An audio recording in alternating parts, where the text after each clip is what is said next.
Hello, and welcome to the Shifting Culture podcast, in which we have conversations about the culture we create and the impact we can make.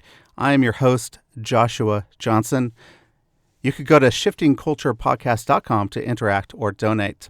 If you're enjoying this podcast, please go to Apple Podcasts and leave a review. It would be really helpful. Or you could just go and just tell somebody about this podcast and tell them you're enjoying it. You love listening to Joshua interview a bunch of different people. So, go tell people about this podcast. Get the word out so that more people can enjoy it. In this episode, we have a special guest. Ted Esler is the president of Missio Nexus, and he just has a new book coming out today, August 3rd, when this podcast drops. The book is called The Innovation Crisis. Why does the church and mission agencies and ministries not have innovation at its core? Are they innovating? Are they not innovating? We get to the bottom of it here in this podcast and why there is an innovation crisis at hand. It's a really good one. I know you're going to enjoy it. I know that you're going to enjoy what Ted has to say. So please sit back, relax, and enjoy the podcast. Here's Ted Esler. Ted Esler, thank you for joining us on the podcast. I'm excited to have you here. So thanks. Good to be here. Thanks for having me. Appreciate it. Yeah, it's good. As I looked through your bio, your journey, what made you get from the computer industry into missions, and why missions? Well, I think, for me, it was an old-timey missionary. Yeah. I heard speak at a church on a Sunday morning. My wife and I were a little bit shocked that there were missionaries in the world, because I didn't grow up in a missions family or anything like that. And I went and talked to our mission pastor about, what would it take to learn more. He says, you should take the Perspectives course. And I'm from Minneapolis. And in Minneapolis, back in 1988, if you took the Perspectives course, the first session was taught by an unknown Baptist pastor named John Piper. And Wow. Of course, that's the story of his glory on night one. Yep. And after that night, we were hooked. And we started moving in that direction right then and there. Wow. That's pretty amazing. I think Perspectives has done a lot for a lot of people and mobilized a ton of people into missions. Probably at least half, maybe 3/4 of the missionaries that we have at All Nations come through Perspectives. So it is a great mobilization tool all the way back in 88 and even today. That's pretty amazing. Yeah, I'm a big believer. Definitely. It has impacted thousands and thousands of people. And if you don't have one going on in your city, you need to start one. Yes, I agree. So find those Perspectives classes where they are, and if you can join in on one, that would be amazing. You went to Bosnia. Was that something of your choice? Was God putting that Bosnia on your heart? Were you assigned Bosnia? How did you get there? Well, our church had a in-house missionary training approach. And part of that included time in Belize in a Mayan village up in the mountains. And during that time, we realized that we were urbanites, that we were supposed to live in the jungle. And so we started talking with our agency. At the time, it was Pioneers.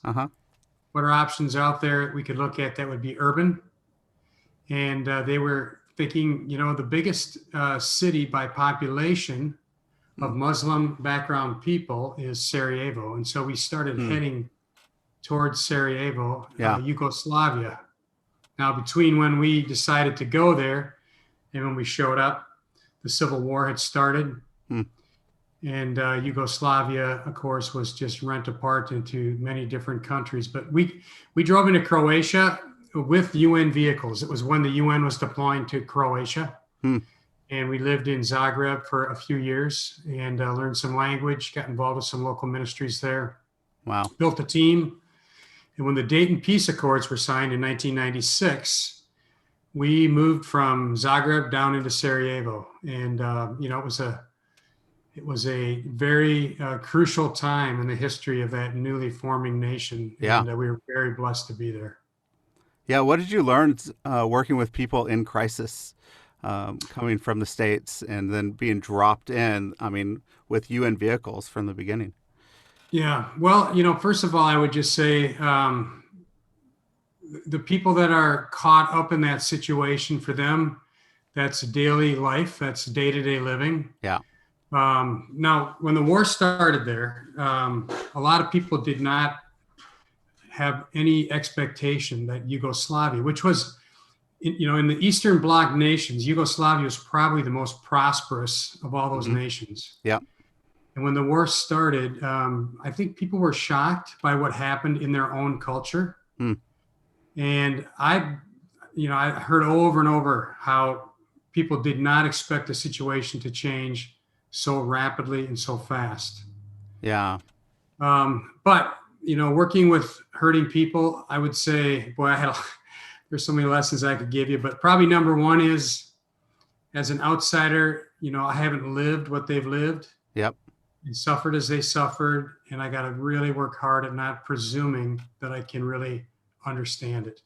Mm. And it puts the onus on a person that's from the outside to really strive for empathy. Yeah.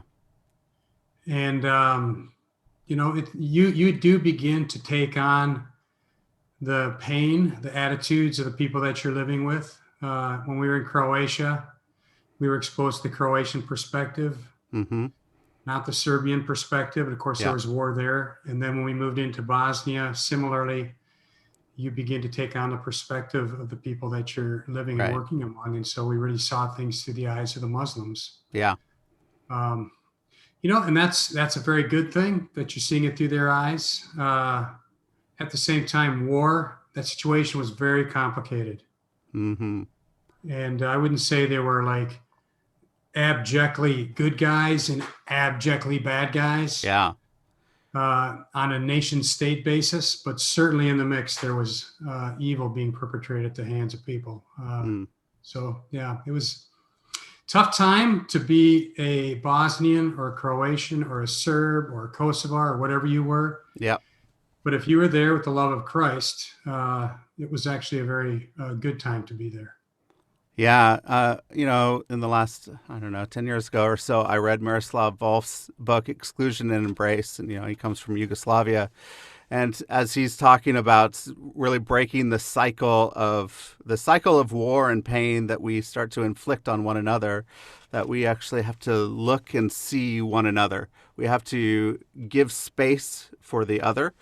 And, especially in a war and a place where, there's no abject good guys or abject bad guys, and there's all sorts of things taking place. There could be people blaming others on every side. But did you find any place that you could hold in the middle where you can make room for the other in the midst of that place, that people can actually communicate? Well, I would say yes to that question. I think the story of the small evangelical churches in Bosnia particularly kind of bear that out. We had Serbs, Croats, and Muslim background people all worshiping Jesus and enjoying each other's fellowship. I'll just tell you one quick story as an example. Yeah. After we'd been in Bosnia for a couple of years, there was a war in Kosovo. And a lot of Kosovars came up to Sarajevo, a city already completely devastated by war, no real infrastructure for handling refugees. In come these Kosovars. And one day I'm driving around with one of my Sarajevan friends, and we go by a group of Kosovar refugees shuffling along the side of the road. And I said to him, we really need to reach out and show Christ's love to those people. Maybe we need to do something with humanitarian aid. I don't know what, but we should be doing it. And he turned to me and he just said, Ted, you don't realize how filthy those people are and what dogs they are. And he had nothing but terrible things to say about them. And so we did do an outreach to them, but it was mostly the foreign missionaries that were engaged in that initially. Well, while that was all going on, one of my fellow coworkers, he had the opportunity through sports ministry to lead two young men to Christ from a Kosovar background. In fact, their father was the Muslim leader, the imam in their village in Kosovo.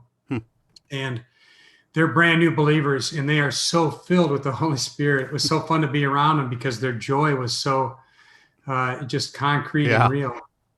And then one day they said, hey, we'd like to come to church.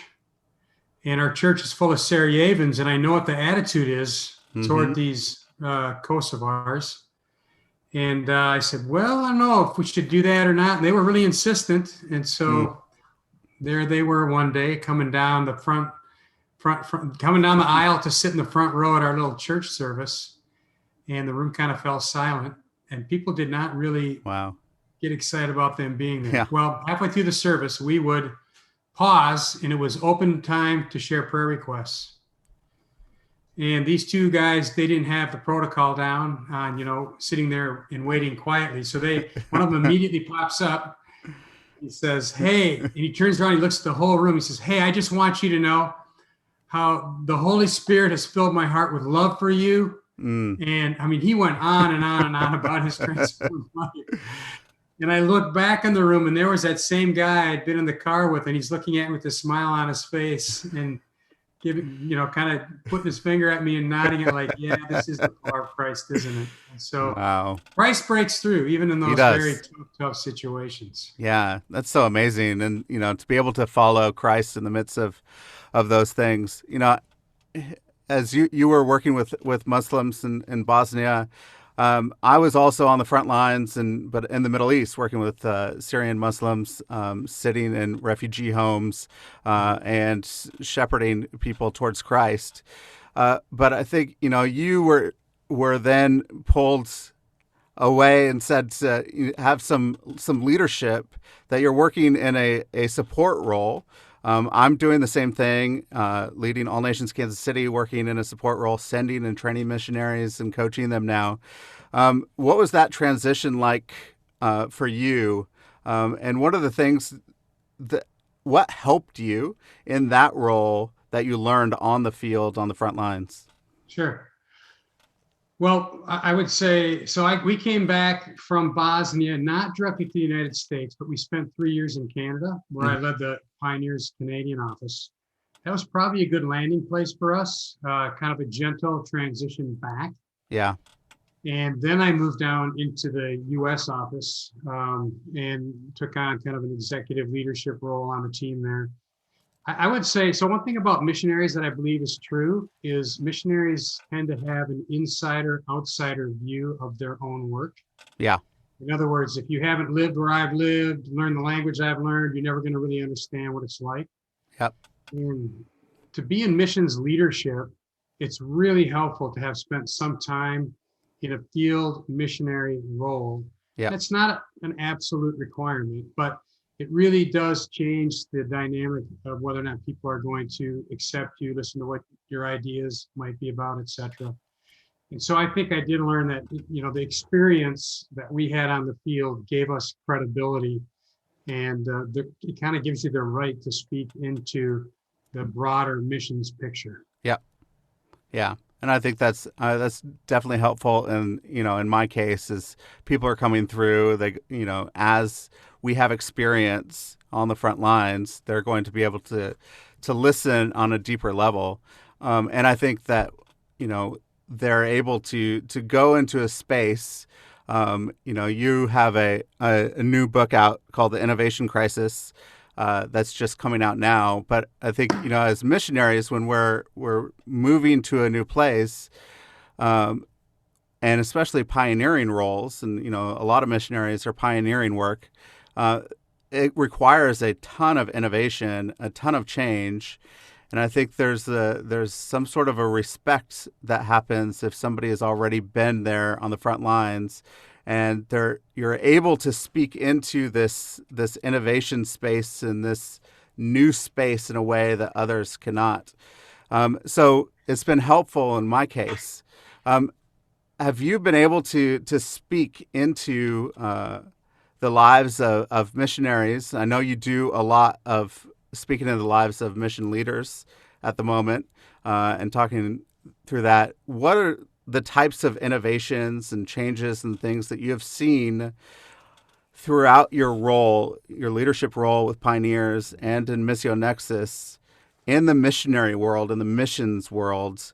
And then we'll get into some other things in your book. But what have you seen and the changes you've seen over time? Well, first of all, the title of the book, this is a kind of a pre-release copy. It comes out next week, actually, is The Innovation Crisis. And the reason why I call it that is because I think in ministry leadership, we do have somewhat of a crisis of innovation right now. And the way that I tend to highlight this to ministry leaders is I ask them, right off the top of my head, give me the name of 2 or 3 of the most innovative entities on the face of the planet today. So let me do it with you, Joshua. If I was to say, who are the biggest innovators today, who comes to mind? Yeah, I mean, I would definitely go with tech companies. I mean, it's you're always looking tech at companies. It's yeah, Amazon, Facebook, Microsoft, Apple, etc. We roll those out. And imagine what it would be like if instead people said, wow, those people that follow Jesus, they are the most innovative people out there. They will help you by solving your life problems in ways that we could never have conceived of before. Yeah. So, I would say that I do believe missionaries are innovative, but at the same time, the opportunities for innovation today are so huge. Right. Many of us fall into applying the same solution sets that others have applied in different, sectors, which is not always a bad thing. But I do think that the need for massive innovation in the ministry space is huge right now. Yeah. And so that's my first message to leaders is we need to get very serious about innovation if we're going to move the needle for the kingdom. Yeah. I mean, I totally agree. What spurred you on to write this and write this book? Well, just about every time innovation comes up with a leader, one of their first questions, so now I lead this network of mission agencies, so I'm exposed to a lot of different agencies. And so they almost always, if we talk about innovation, they're almost always going to ask me, well, Ted, give me some examples of innovation. And essentially what they're looking for are ideas, perhaps, that they could copy or that they could implement in their own space. And so, even working with my publisher on writing the book, he kept saying to me, Ted, we need some examples. We need more examples. And I kept going back to him and I said, the title is The Innovation Crisis. Don't have examples. That's why I'm writing the book. So I'd say that's the primary driver. Now, there are examples in the book, so you can find them in there. But that's good. The primary driver for me was, I really believe we need to see an explosion of innovation. Yeah. We got to get out of this either or thinking. Somebody will come to me and say, we should be sending business people, not traditional missionaries. And my first thought is, why not? Why does that word not come in the middle of those two phrases? Why wouldn't we be doing one and the other at the same time? Yeah, exactly. And this kind of both and thinking needs to prevail over this concept that we can either do this or we can do that. And why do you think that the either or thinking is prevailing at the moment? I think part of it is, I think there's a frustration that here we stand 2,000 years after Christ ascended into the heavens. Yeah. And yet we still have a huge unfinished task. So I do think there's some frustration about that. Yep. And therefore, people are thinking that we need to throw out what has gone before. Now, again, I'd be really cautious about throwing things out because if you look at what's happened globally in the world, over the last 100 years, we have seen a transformation on where the church actually lives on the planet. And missionaries have been a large part of why the gospel has grown exponentially outside of Western countries. Yep. Well, here in the West, we've struggled somewhat to see the church grow or even maintain the territory that it might have had before. And so when I have people particularly from the U.S. come and say, oh, this whole missionary enterprise has got problems and needs to be reworked, I say, wait a second. Over the last 100 years, we've seen some successes outside of our country. Yet here in the U.S., maybe not so much. Yeah. And I think that kind of helps reset that kind of deconstruction of the Great Commission idea. Yeah, and I think there's a lot of people out there at the moment. They're trying to figure out their place in faith. I think there's been a shaking that's happened in the last year and a half with COVID and everything. And I think one of the ways I see a lot of American Christians, especially, start to question their faith or question what is going on in the church. And I think maybe one of the reasons why is the church didn't innovate during COVID. They went from, a traditional service on a Sunday to in person to a traditional service on a Sunday live streamed and didn't innovate. What do you see in the midst of this? Why has there been a shaking? What has the church done in the last year and a half or not done? Well, I wholeheartedly agree with your assessment that the innovation that we saw was really just to take what was already happening in the church and move it behind a few cameras. Yep. And many of the church services that I witnessed online were clones of what was happening in person, just, as if the first time that I ever spoke virtually to a missions conference in 1996, I was in my home in Sarajevo using Skype over a dial-up modem, speaking to a conference in Australia. Okay, wow. That was 1996. Wow. So the concept of putting our services on Zoom, I'm sorry, that just doesn't cut the innovation right level that we needed to see. What could have happened? I don't know. I think we'll be armchair quarterbacking that for some time to come. Yeah. And I'm not the person sitting here thinking, oh, we should have done this, we should have done this, we should have done that. But I do think that there's a yearning out there for entrepreneurial ministry leaders to be doing something that catches the attention of the culture. One reason why businesses have been done better in innovation is because their competition is very clear. It's other businesses. Yep. And they have an existential threat. If they don't innovate, they're going away. Well, religious institutions, now whether you're talking about churches or mission agencies or whatever it is, there's some kind of innate staying power that shields them from this existential threat, although some people think that might be changing. But additionally, our competition is a bit more ambiguous because we're competing against culture. Yeah. And with the massive change and the massive shift that we see in culture today, things are so ripe for innovation with that kind of change. If we don't get our act together, we're going to start really sensing and feeling that existential threat. Yeah. And we have to be pretty quick, and innovation needs to be fast and quick, just because the culture is changing so fast these days that we're not keeping up with the times. Jesus is good news. He is good news. Like, no matter what the culture does or how the culture changes, Jesus is good news in the midst of it, and he can actually speak to the times and the culture and the people and the season. But we often take what he has said in the past and said that worked 30 years ago, so I'm just going to keep saying the same things, and it's not getting through to the people the same way because we're not actually letting Jesus speak now.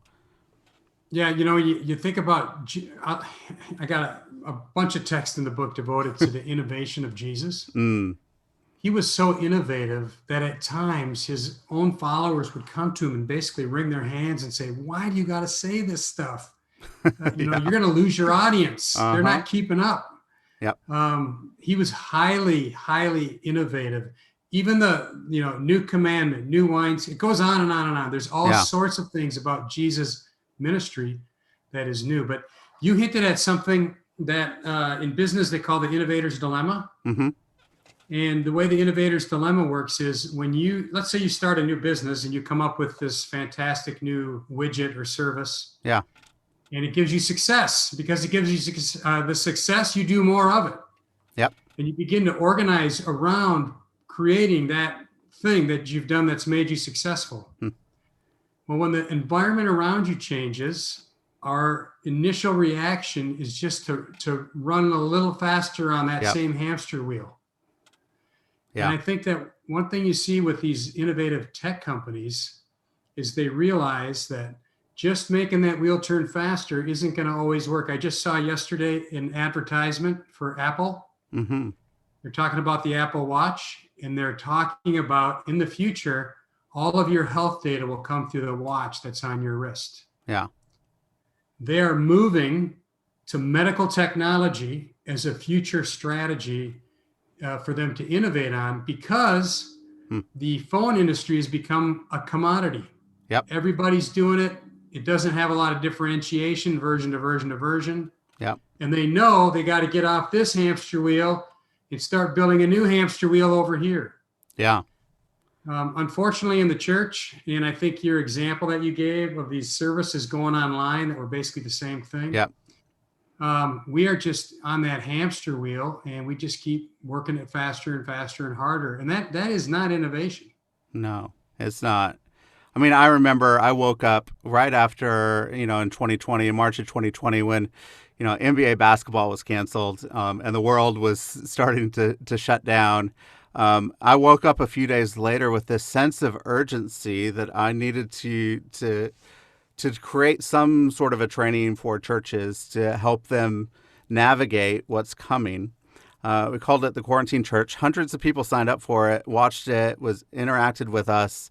And we talked through something new that's happening, some innovation, some change to go from large service to small, interactive, one anothering church activity. And what I felt like through that and subsequent times was people were not looking for change for their church. They were looking to figure out how to use technology so that they could get their message to their people. And it was kind of disheartening after a while. It felt like, hey, there's some momentum, something's happening. And then it was disheartening because they didn't want to accept innovation and change. They just wanted to figure out this technology. And so I think some of the people actually did innovate. There are some churches that are now, very successful in the midst of COVID because they've found a way to integrate authentic community within whatever service they have. The New Testament has about 60 one another commands. Like, we have to be in community. We have to love one another in the midst of it. And, just bringing something online, we have a community crisis. And so not just we have an innovation crisis, I think we have a crisis of authentic community. And people are, especially in America, struggling, especially with mental health issues, with disconnection, with not feeling connected to the church. How are churches, mission agencies able to move in that direction and connect community together? Well, first of all, I so resonate with that. I'd say that hospitality is the killer app for the gospel. And we need to figure out how to be in the homes of the people around us. Yeah. And how to invite them into our homes, because that's where real life on life ministry is going to happen. And that's where the gospel has opportunity to fall on the right kind of soil. Yep. And there's no doubt that COVID has created greater levels of isolation. It's a paradox that technology can connect us as never before, while at the same time producing a sense or a feeling of isolation. Yeah. Because we're not with real people. But, I would encourage churches to really think about what they could do to get their people to open up their homes in ways that they've never done before, because that really is the opportunity of the post-COVID era. Yep. Yeah. I mean, it's so key. I mean, living in the Middle East, I mean, hospitality is one of the highest values of Arabs, and so being in people's homes all the time, having people in our home all the time, and then coming back to America, and I was like, nobody's inviting us over to their home. Like we're doing a lot of inviting, but nobody is doing it. You know, even this last weekend, we had a community barbecue, a neighborhood barbecue in our front yard. We invited, I don't know, in a 2 block radius, we invited like 45 households.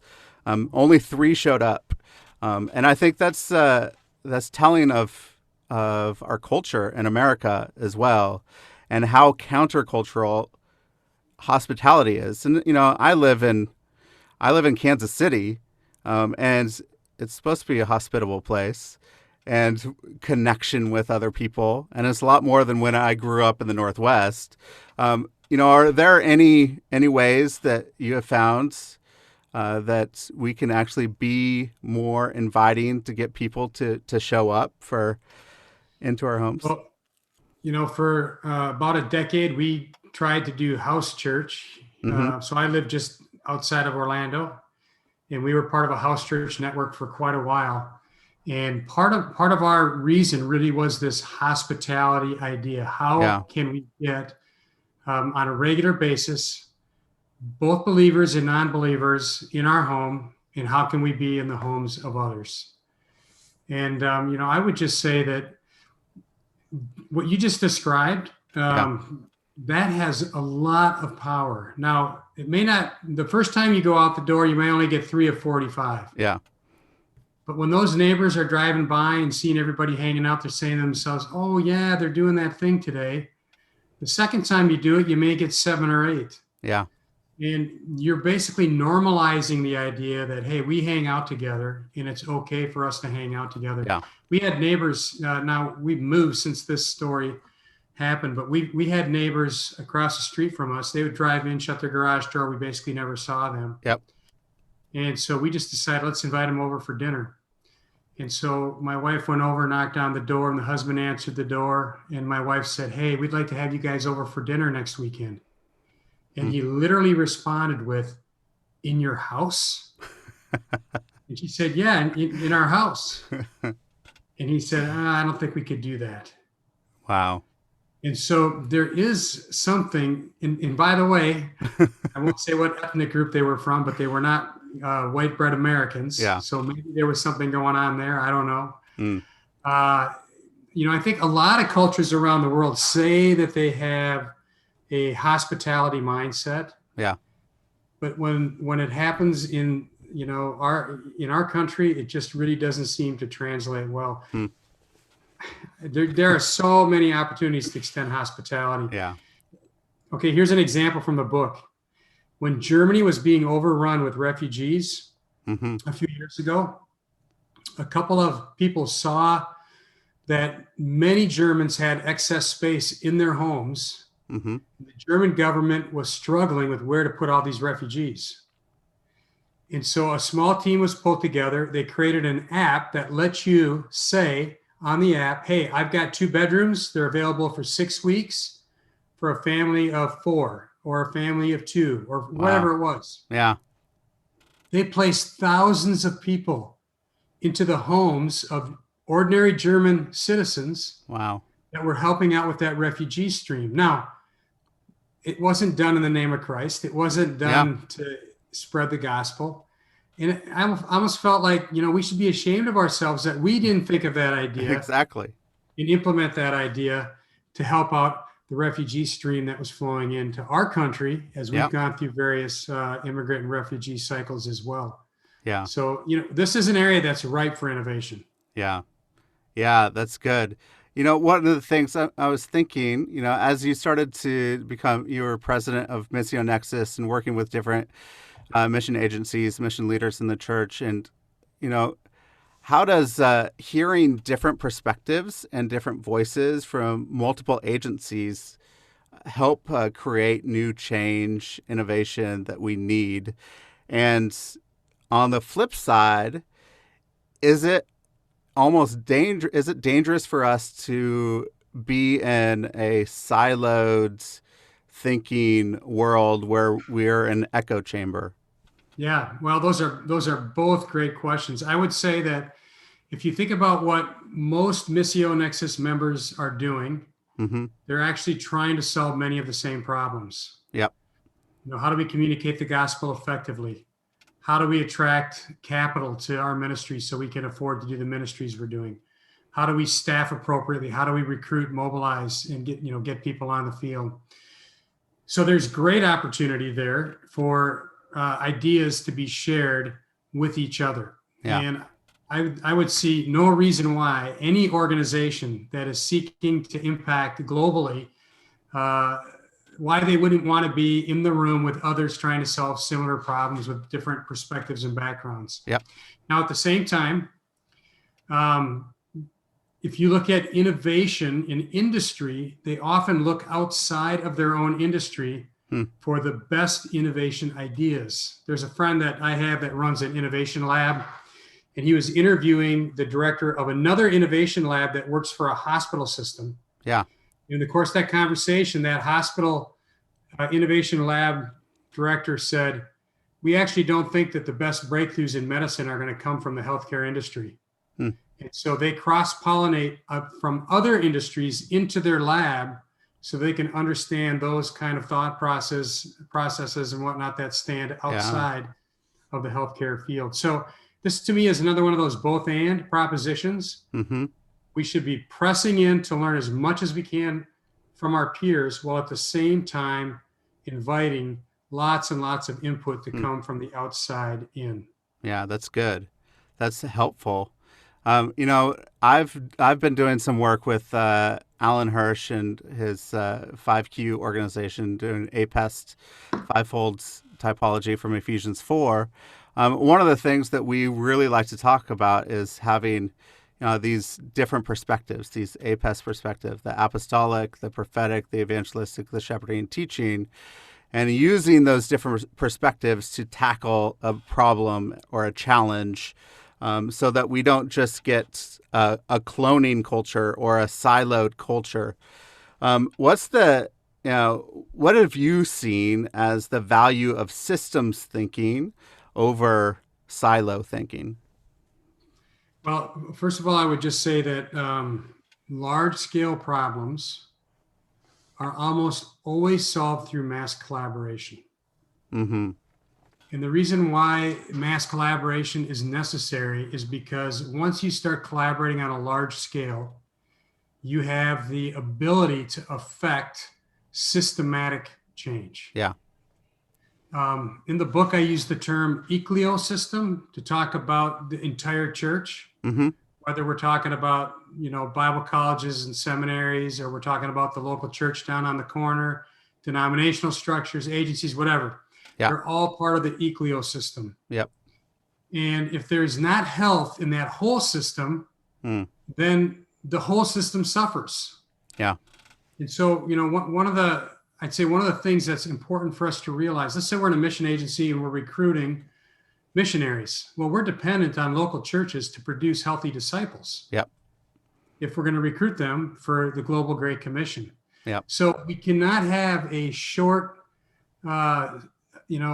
limited view of what our contribution needs to be and just scoop up these mature disciples at the end of some process.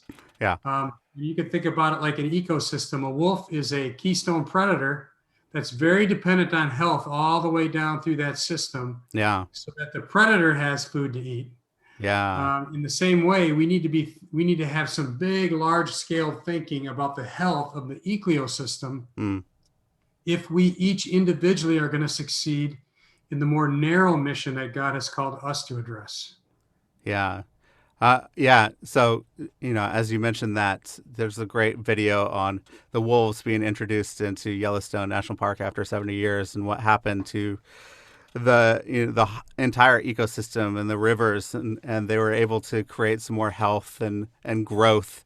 That conflict or different perspectives actually produces generative change. So the conflict of the predator in the midst of that ecosystem, produced a generative change that was healthy for the whole. Yeah. What are some ways that we could introduce healthy conflict as we're trying to solve problems? Well, one of the big theories in the whole leadership world is about organizational culture. Mm-hmm. The idea, I mean, this is good to great 101. The Yeah. idea that leaders set the culture and then the organization performs because the culture is set up in a way that encourages success. Yep. When it comes to conflict, healthy, good, appropriate conflict is a key idea for creating the best ideas and products, services, Mm. etc. All too often, leaders see themselves as needing to manage that conflict away. Yeah. But really, I would say that it's incumbent on leaders to create safety in cultures such that teams can perform in spite of conflict and, in fact, benefit from conflict. Yeah. And a lot of the major business writers have observed this and written about this. You read something like things by Lencioni, etc. Mm-hmm. Right. Having good, healthy conflict over the right issues. Yep. It's very important. It's got to be over the right issues. That does lead to breakthroughs. Yeah, that's good. It's so important. How many, as you've been working with some mission leaders and other leaders through Missio Nexus, one of the things that I have noticed recently, just a few people, that they're actually married. The leader is married more to the ministry than to his wife. Have you seen any good, healthy marriages in the family and the family system when you're working with leaders? And what's the importance of the family, the home life, when you're leading ministry? Wow, that's a whole I know it's a whole different episode 3 right there. I guess one observation I would make is effective leaders. Now, this is anecdotal. I don't have survey research to back this up, but some of the most effective ministry leaders that I know have had the most difficult spiritual attacks launched against their families. And, certainly, I mean, I'm thinking of a couple of situations right now. Yeah. Including my own, just struggles that my own kids have had. I would just say that if you're going to be making an impact for the kingdom, there's going to be spiritual pushback, and you need to be prepped and ready for that to happen. Yeah. Now, that said, we just hosted a marriage CEO event here a couple of months ago. And what was encouraging to me in that room was just how many long-standing, healthy marriage relationships were in that room. Yeah. Even so, they signed up and came to a marriage retreat. Yep. And so obviously that's an important idea for longevity in leadership. And I think it is an important concept. Yeah. I mean, more and more, I don't know. I'm just seeing people that are really, I don't know, they're just married to the ministry, and it's just it's been sad. I mean, I just heard about a long-term ministry leader getting a divorce last night. So this is just on my mind, top of my mind at the moment. So a book that I love that talks to that, it's called The CEO Next Door. Yeah. And in that book, they have a section that talks about, they call it identity theft. And what they're referring to is the fact that over time, the ministry becomes your identity. Yeah. Instead of a myriad of other things that are better to have as an identity. And so I do think leaders have got to watch out for identity theft so that they don't substitute in the ministry for healthy relationships at home and with others. Hobbies, all that kind of, you can see I got some hobbies. I got guitars on the wall when I Hobbies to me are a definite coping mechanism that makes leadership better. Yeah. I remember, I think I was on a CEO retreat a couple of years ago, maybe 2, 3 years ago with Missio Nexus. And you mentioned this, the CEO next door, and you mentioned the identity theft issue. And, it actually helped do some self assessment of, hey, where is my identity? Where is my identity formed? Who am I? And it's been 2, 3 years of a gradual work of doing a lot of self revealing and self assessment of trying to find who I am. I think today I'm a lot less attached to my ministry identity than I am in other identity. And so thank you for mentioning that. It's actually helped me in the last 2 or 3 years to walk Awesome. through that. Awesome. Can you finish with this innovation crisis? Just maybe some 3 or 4 principles Sure. that we can take and use to create some innovation. So, probably the easiest thing for me to do is just talk about one of the chapters has a section that has what I call an innovation taxonomy in it. Mm-hmm. And I got this idea. There's a book out there actually called The Innovation Taxonomy, and I've adapted that for ministry leaders. Yeah. And the idea is that there are certain areas of ministry that are very ripe for us to consider innovation in. I'm going to give you one example. Yeah. Ministry identity. And in the book, I give the example of the Association for Gospel Rescue Missions. Mm-hmm. Now, they're an association like Missio Nexus. Every city has these gospel rescue missions. You've seen them. The building says Jesus save on the outside, Yeah. saves on the outside, etc. Well, they began to think about their identity in the communities in which they were working. And they decided to make a change. They renamed themselves City Gate Network. So City Gate Network came to the conclusion that by calling themselves the Association for Gospel Rescue Missions, they were cutting out potential audiences for their services. So they rebranded, they re-identified themselves, and they began talking about the myriad of social services that were available in the city because of their ministry. And so in doing so, all of a sudden, the local municipalities, the city governments began to say, well, hey, is this something City Gate Network could help us solve in our community? Wow. And their ministry blossomed, and they were able to work in many arenas that beforehand they were not allowed to work in. And so just that one area of identity of your ministry and how it comes across in the community that you're in, that's an area ripe for innovation. And there's 8 other areas in that chapter that will give you some food for thought about how you might consider innovating. It's good. So go read the book. You got to read the book now to get those other areas. There's a couple questions I like to ask at the end. One of them is if you could go back and give advice to your 21-year-old self, what would you say to your 21-year-old self? Well, besides buy Apple stock. I know. I would say that too. Yeah. Yeah. I think for me, I've always loved every role I would love to be a computer consultant again. I love doing that. Yeah. I would love to be a field missionary again. I love doing that. I think I'm not a person that lives with a lot of regrets. So I've always struggled answering that question. Other than to say, I would probably try to enter into ministry more aggressively, younger than I did. I really didn't get going until I was 25, 26, 27. Yeah. And I probably would have jumped in a little bit earlier. That's good. Anything that you've been reading or watching that you could recommend? Oh, for sure. I love to do a lot of reading. First of all, there's this book. No, I'm just kidding. I just got done reading and reviewing a book by a guy named Dave Kahneman called Noise. Mm-hmm. And the book is about how bias seeps into our decision-making processes.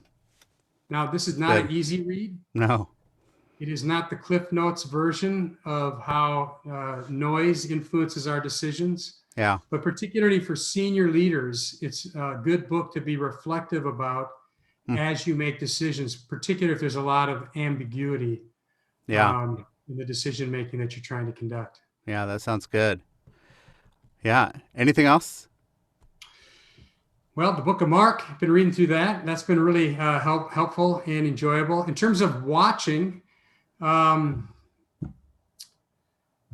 biggest contribution in the watching arena, you're probably hearing this all over the place, is we've been watching the Chosen series. Yeah, it's good, isn't it? And it is good. It really makes you reflect on some of the biases that maybe are sitting in your brain as you think about who the person of Christ is, etc. We found it to be, a pretty rich and challenging watch. Well, Ted, thank you so much. I'm really, as I've been reading The Innovation Crisis, I've really enjoyed it, and it's given me a lot of food for thoughts. And so I just hope other people will go out and read it as well. So thank you very much for joining us. It was really a privilege to talk to you today. Thanks for having me, and Lord bless, Joshua. All right. Thanks, Ted.